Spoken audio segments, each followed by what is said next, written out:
Picture this. You own a great domain name. You've had it for years, it's part of your identity online. Then, bam, a letter shows up from some massive corporation's legal team demanding you hand it over. It really is a David versus Goliath story for the digital age. And you know what? It happens way more often than you think. Today, we're going to break down exactly how you can fight back.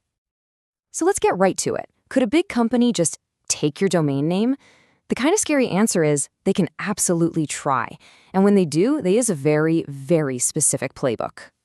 Okay, so this whole tactic has an official name. It's called Reverse Domain Name Hijacking, or RDNH for short. Now, the most important two words to focus on here are in bad faith. This isn't about a legitimate dispute over a trademark. Oh no. This is about weaponizing a legal process to scare a smaller owner into just giving up their property. And it's so important to see how RDNH is a completely different beast from other threats. We're not talking about a cyber squatter who registers a name just to flip it for a profit, and it's not a hacker trying to steal your login credentials. With RDNH, the aggressor is actually a legitimate trademark owner, but they are abusing the legal system itself to strong-arm you. It's a whole different kind of fight. So, where does this fight even take place? Well, it happens in a very specific arena, with its own set of rules. And that arena is called the UDRP. You know, the UDRP was actually created with pretty good intentions. It was designed to be a super fast, low-cost way to handle obvious cyber squatting cases without jamming up the entire court system. But here's the irony. That speed and that low cost are the exact same things that make it so easy for a company with deep pockets to abuse it. Now listen up, because this is probably the single most important thing to understand. To take your domain, the company, they're called the complainant, has the entire burden of proof. They have to prove all three of these things. And that means you only need to knock down one of them to win. Your whole job is to just break one link in their argument. That's it. But how can you tell if what you're facing is a legitimate claim or just an abusive shakedown? Well, it turns out RDNH bullies have a playbook, and it's full of some pretty obvious red flags. Let's walk through the 4 biggest signs that you're dealing with an abuse of the system. This one is the absolute classic. Here's how it goes down. First, they try to buy the domain from you, usually with a lowball offer. When you say no thanks, they pivot. All of a sudden, you're not a potential seller anymore. No, now you're a cyber squatter. This right here shows their real goal was never about protecting a trademark. It was about acquiring an asset on the cheap. And there are other huge telltale signs. Like, did you register your domain before their trademark even existed? I mean, it's pretty much impossible for them to claim you were targeting a brand that wasn't even a thing yet. Or is the domain just a generic word?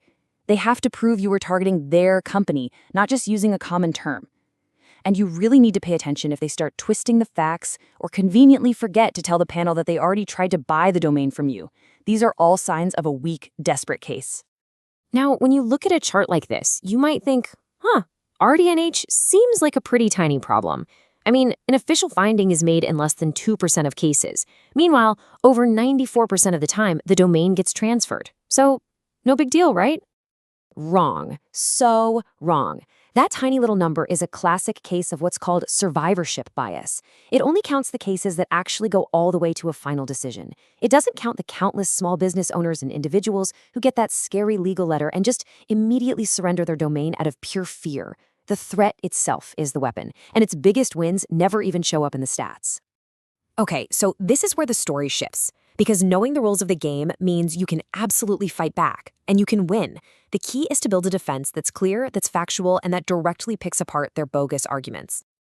And you know who really doesn't like being misled? The panelists who decide these cases. In the recent case over KS.com, the company that filed the complaint submitted totally fabricated evidence. We're talking a fake email and a canceled trademark certificate. The panel's response was just scathing. They called the complaint replete with material omissions and outright lies. They saw the abuse for exactly what it was. Let's look at 2 fantastic examples of the little guy winning. With advance2000.com, the owner simply proved they'd been using the domain for 28 years, long before the company's trademark was even a thought. Case closed. And in the Queen.com case, a flower business tried to buy the generic domain for $2 million. When that didn't work, they filed a UDRP and conveniently forgot to mention that offer to the panel. The panel saw right through it. Both cases, clear wins and a finding of RDNH. So how do you actually prove your legitimate interest? The UDRP rules literally give you a checklist. Just ask yourself, 1. Were you using the domain for a real bona fide business before any of this started? 2. Are you commonly known by that name, even if you don't have a trademark? Or 3. Are you just making fair use of it, like for a non-commercial blog or a criticism site? Proving just one of these is all it takes to win. Okay, so let's say you did it. You fought back, you won your UDRP case, and the panel agreed it was an abuse. But what do you actually get? Well, this is where we get to the most empowering part of this whole story. Winning the UDRP isn't the end, it's just the beginning. You see, inside the UDRP system itself, the only real penalty for a company that files an abusive complaint is basically a public slap on the wrist. They get a finding of RDNH, noted in the decision, which some people call mild public shaming. There are no fines, no damages, nothing with real teeth. And that's exactly why big companies are willing to take the risk. But here is the secret weapon.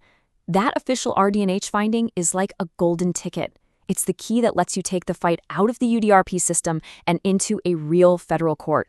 You can sue for actual money damages. You can file claims for unfair business practices. You can even petition to have their trademark, the very thing they tried to use against you, canceled for good.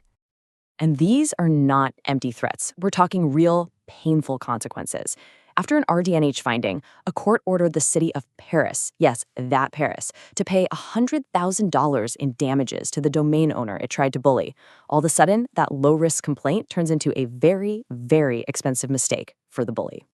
So, the crucial takeaway here is this. Your domain name isn't just a web address. It's your digital property. And just like any other property you own, it is worth defending. The system might seem like it's stacked against the little guy, but if you know the rules and you know your rights, you can fight back and you can win. The real question is, are you prepared to?